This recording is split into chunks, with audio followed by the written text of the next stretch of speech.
Are you ready for grid down? Some of you are. Some of you are not. But regardless of whether you are or not, what we have here is a top 10 list of things that every prepper should have or at least consider as I see it. Number one, a bike. Do you have a bicycle? Do you have something that you can get around with under your own power if there is no power? Very shortly after the grid goes down, if it goes down, there is not going to be any gas. There's going to be no fuel. Public transportation and private transportation is going to grind to a complete halt. How are you going to cover distances in a short time? A bicycle may be your only option. And you can get different modifications of bicycle. You can get a folding bike, and I kind of recommend this actually to keep in your car. Get a folding bike, keep it in your trunk, keep it in your hatch if you have a secure hatch on your truck, something like that, so in case you get stuck somewhere, you can get home. There are options for bikes also where you can get a wagon and even a tent and camping kit for a hitch for your bicycle, and that would become very useful if a grid was down for a long time. Number two, a way to generate independent power. What's the whole point of the grid going down? There's no grid.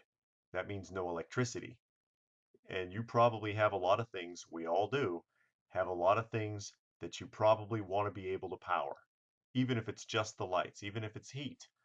How are you going to generate that power? It's important to consider. Do you have solar batteries? Do you have a generator? Does that generator take fuel? Are you going to run out of fuel? If the grid's down, can you get more fuel for your generator? Do you have a dynamo system? And I particularly like this dynamo system pictured here. I'm going to put a link to it down below. You can just simply pedal to create electricity. Something to think about. Number three, water resources. This is probably the most important. Water resources. Do you have enough water stored for a long period of time? Do you have enough ways to purify water? A lot of people do not have enough ways to keep water purified or filtrated, and you may have to do both. Do you have enough knowledge of local resources? Is there a creek nearby you? Is there a river? Is there a pond? Also keep in mind, those places may not be safe, especially if you're in an urban area. That water could be contaminated. You're still going to have to filter it. You're still going to have to boil it. You're still going to have to treat it. Is there a YMCA nearby? Is the pool there still full? Remember these things. Think about them. We'll do a video later on in more detail about water resources. Number four, do you have a long-term food plan? We're not just talking about your stored food here. A lot of us, we have stored food that can last for quite a long time. 6 months, a year, 5 years. But what about after that? Local resources are going to disappear quickly. Your favorite little watering hole? I would hate to break it to you, but odds are Parks and Recreations seeds that pool, and there's going to be nothing in it. People are going to fish it out. People are going to catch everything, eat everything. They're going to kill the entire area. They're going to be eating the leaves off the trees. Be ready for that. What are your long-term food goals? And again, this is something we can cover later on in another video. What are your options 5 years down the line if things never get restored?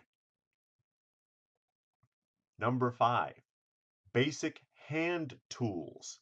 And by that I mean tools that are not electrically or gas powered. Do you have basic hand tools to work with, and can you use them? We have gotten really soft in this department.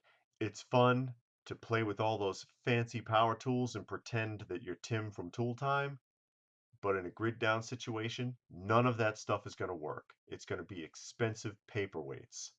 Have non-power tools and know how to use them. Number six, This one is also very important. A latrine plan. What are you going to do when the grid goes down and you've got to go?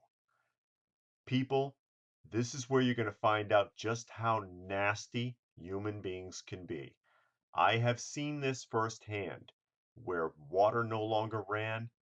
People will just keep filling those toilets up. They have no shame. They just figure it's gonna be fixed and it's gonna work. Well, guess what? It probably isn't. You need to have a latrine plan. You need to know how far away from your home you need to dig and bury. You need to know what's safe to have in the house and what isn't. There's a lot to consider with latrine and with bathroom services, especially if you have an infant or a small child at home. You've got to keep that as far away from where you live as you can. It's like the old adage goes, a good dog doesn't shit where he sleeps. Number 7, a defense plan. Do you have a defense plan? If you're bugging in, most people are going to bug in, and it's probably a good idea. It can vary depending upon where you live, but if you're going to bug in, can you defend your property? Can you defend your home, your apartment? A lot of preppers are in apartments. What are you going to do? What are you going to use? How can you do this? These are things that you really need to think about and really need to evaluate. Can you defend your location where you are? Number 8, do you have an escape plan? You can't bug in forever. Some people can. I take that back. There are a few people out there that have a really good setup, but most people don't. And as long as they bug in, going to come a point where they're going to sit there and say, okay, society has not readjusted, the government's not back, shit hit the fan is permanent, and I don't think it's safe to stay here anymore. Do you have an escape plan for when it gets really bad? Do you have a meeting place for family members, for friends, for prepping partners? This includes disasters and bug out scenarios.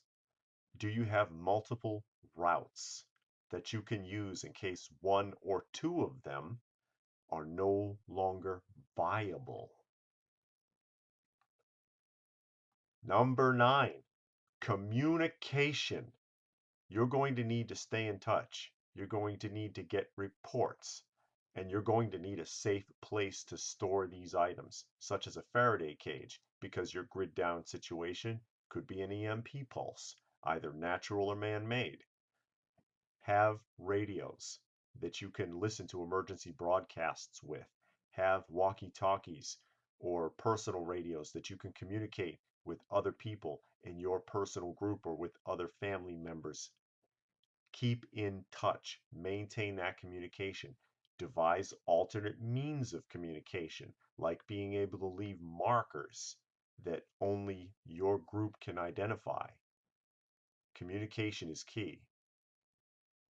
Number 10, books, such as field guides on edible plants, survival manuals, so on and so forth. A lot of people have books and they've never read them. They just keep them just in case. Well, you never know when just in case is going to come around the corner and you haven't read the book and maybe you can't get access to it. Read those books. Keep them around. They are important and they could save your life.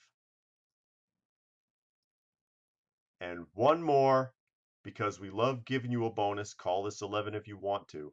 Practice these scenarios because it's going to be different for each of you. Everything on this list may not apply to you. Some of it may, some of it may not.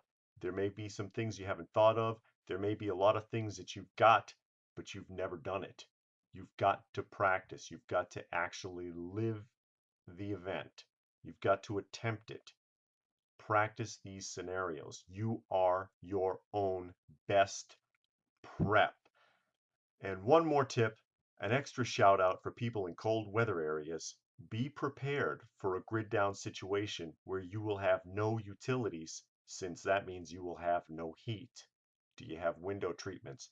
Do you have a method of burning fuel in your home, such as wood? Hopefully you do. If you don't, you really need to think about it. Hope this has been helpful. Hope it has given you a few ideas. Please like, share, and subscribe, and please feel free to make comments and other suggestions. There are many people out there, including us, that would love to see them. Good luck and good prepping.